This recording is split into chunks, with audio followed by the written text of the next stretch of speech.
अच्छे से पेपर बीत गया। टोटल हमारे 109 क्वेश्चन सही हो रहे थे, तो चूँकि हमने पूरा गोल कर दिया था, से ही था कि माइनस मार्किंग करते करते लगभग 103 या 104 और क्वेश्चन के करीब करीब बैठ रहा था। फिर हम घर गए अपने वहाँ बड़लगंज।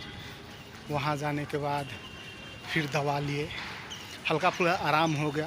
तो पापा बोले कि ठीक है, पूरी तरीके से आराम हो जाओ तो जाओ। तो हमने कहा कि ठीक है, अरे आराम तो हो गया है, जाने दीजिए, पढ़ना बहुत ज़रूरी है। लास्ट मोमेंट में नहीं पढ़ेंगे तो फिर दिक्कत हो जाएगा। उन्होंने डॉक्टर ने कहा कि एक बार इनका प्रैक्टिस जांच करवाइए, हो सकता है इनको डेंगू हो। सबसे पहले उत्तर प्रदेश पुलिस में चयनित सारे भाइयों बहनों को दिल से धन्यवाद है कि आप लोग उस मुकाम तक पहुंच गए। बहुत बहुत आप लोगों के लिए शुभकामनाएं हैं। और रहा हमारा बात, तो सौभाग्य ही नहीं रहा कि हो पाए हम। दुर्भाग्य है हमारा कि हम आप लोगों के बीच उपस्थित नहीं हो पाए। क्योंकि देखिए हमारे साथ हुआ क्या था कि जब 60,244 जो भर्ती आई थी पहली बार, जब इसका एग्ज़ाम हुआ तो शायद कंफर्म याद डेट तो नहीं याद है, हम लोग का शायद 25 को था। तो हम लोग का पेपर बड़ा बढ़िया हुआ, अच्छे से पेपर बीत गया। टोटल हमारे 109 क्वेश्चन सही हो रहे थे, तो चूँकि हमने पूरा गोल कर दिया था तो ये था सेफ, मैंने 109 ठो सही हो रहा था। अब उसमें से ही था कि माइनस मार्किंग करते करते लगभग 103 या 104 और क्वेश्चन के करीब करीब बैठ रहा था। तो ये था कि हो जाएगा यार, 100% हो जाएगा।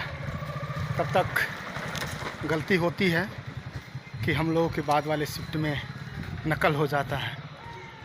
अब वो नकल हम लोगों के लिए कितना भारी पड़ जाता है। हो गई पूरी ख़त्म। अब उसके बाद से अब वो नकल हो जाता है, सारी उम्मीदें टूट जाती हैं। फिर एग्ज़ाम को लेकर के ये था कि आज होगा कल होगा। यूट्यूब पे अलगे हु हल्ला मचा था कि अक्टूबर में होगा, नवंबर में होगा, दिसंबर में होगा। अब असमंजस की स्थिति थी। जैसे उम्मीद जब दिखता है तो आदमी पूरी ताकत के साथ मेहनत करता है। अब यहाँ था कि होगा कि नहीं होगा, लेकिन पढ़ाई हमने जारी रखा कि कभी भी एग्ज़ाम हो तो पहले का प्रिपरेशन इतना है और थोड़ा सा कर लेंगे तो बेस्ट हो जाएगा। डेट याद है शायद 26-27 जून को, जुलाई को नोटिफिकेशन आता है कि 22 अगस्त से आपका एग्ज़ाम है। तो मन में एक उम्मीद जागी कि अच्छा ठीक है, चलो अब एग्ज़ाम का डेट आ गया है तो फिर अब हम प्रिपरेशन की उतनी बात नहीं है, मेहनत करेंगे। पहले से तो पढ़े हैं, बस फास्ट रिवीजन करना है। 1 महीना बहुत बड़ी बात है। और उसके बाद से फिर हम अपनी प्रिपरेशन में तेज़ धार देने के लिए हम आगे आजमगढ़, और आजमगढ़ हम आ गए। और यहाँ करीब यानी 28 तारीख को आ गए हम, और 4 तारीख तक खूब दबा के प्रैक्टिस चला। और 5वें तारीख को जैसे ही हम शाम को बढ़िया से खा पी के पढ़ उड़ के सोए, 6 तारीख को सुबह में एक मॉक टेस्ट सॉल्व कर रहे थे। तब तक हुआ यूँ कि अचानक सर के पिछले हिस्से में दर्द स्टार्ट हो गया। तो हमें लगा कि ये नॉर्मल है, दर्द तो बहुत बड़ी बात नहीं है, ठीक हो जाएगा। फिर उसके बाद से हमने एक कपड़ा भिगोया और भिगो करके इसे सर पे ढक लिया, और उसी फर्श पे जहाँ सॉल्व कर रहे थे पेपर वहीं लेट गए।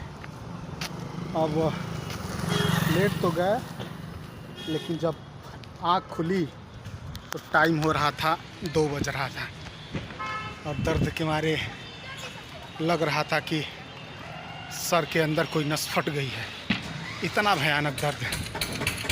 अब एक मामा का लड़का था, उसको हमने कहा कि यार जल्दी लेके चलो डॉक्टरी। फिर उसके बाद से हम डॉक्टरी गए, मेडिकल पे गए, वहाँ दवा लिए। रास्ते में बहुत तेज़ उल्टी होने लगा। अब मन में एक वहम हो गया कि हो सकता हो कि अंदर कोई दिक्कत हो गई हो। फिर उसके बाद से फिर हम घर गए अपने वहाँ बड़लगंज। वहाँ जाने के बाद फिर दवा लिए, हल्का फुल्का आराम हो गया। तो पापा बोले कि ठीक है, पूरी तरीके से आराम हो जाओ तो जाओ। तो हमने कहा कि ठीक है, अरे आराम तो हो गया है, जाने दीजिए, पढ़ना बहुत ज़रूरी है। लास्ट मोमेंट में नहीं पढ़ेंगे तो फिर दिक्कत हो जाएगा। तो अब पढ़ तो रहे थे, फिर वापस आ गए। और वहाँ से जैसे ही आजमगढ़ में आए तैसे ही बिस्तर पे लेट गए। उठ करके पानी पीने की हिम्मत नहीं हुई। फिर उसके बाद से अब अजीब हमारे साथ हो रहा था। हम अपने से खड़ा नहीं हो पा रहे थे। कोई भी चीज़ देखते थे तो दूर तो दिखता था, और जैसे आसपास की ज़मीनें या फिर दीवार वगैरह जैसे लग रहा था कि ऐसे धीरे धीरे स्क्रॉल हो रही है। तो फिर हम जब घर गए, यहाँ से पापा फ़ोन किए कि हम आ जाते हैं, ले कर के आने के तुमको। तो हमने कहा नहीं ठीक है, लेकिन उन्होंने फिर बुलाया तो हम घर गए। मामा का लड़का साथ में, हाथ पकड़ के गए उसका।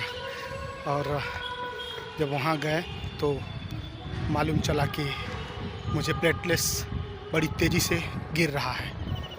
मौसी ने, हम तो चूँकि चेक नहीं करवाते थे, हमको लग रहा था कि ऐसी कोई दिक्कत नहीं होगी, लेकिन डॉक्टर होता है ना, एक एक्सपीरियंस के बदौलत उन्होंने, डॉक्टर ने कहा कि एक बार इनका प्लेटलेट्स जांच करवाइए, हो सकता है इनको डेंगू हो।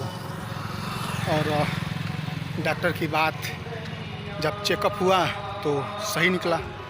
अब फिर उसके बाद दवा लिए, फिर हालत ख़राब होता गया तो एडमिट करना पड़ा, और फिर एडमिट करना पड़ा। एडमिट हुए, फिर उसके बाद से हालत ख़राब हो रहा था तो डॉक्टर बोला कि इनको मेडिकल कॉलेज ले जाना होगा। लेकिन फिर उन्होंने सांत्वना दिलाया कि ठीक है, आज एक रात हमारे वहाँ रुक जाइए, अगर प्लेटलेट्स बढ़ना स्टार्ट हो जाता है तो कवर कर लेंगे। फिर भगवान का लाख लाख शुक्र है, दवाएं काम दी, दुआएं काम दी, और मेरा प्लेटलेट्स बढ़ने लगा। और फिर जब वहाँ से निकले तो 15 तारीख को निकले, मतलब 5 या 6 तारीख को बीमार पड़े, परेशान एडमिट। उसके बाद से 15 तारीख के निकले। 16 को यहाँ 4 दिन बीता, 22 या 23 को हमारा एग्ज़ाम था।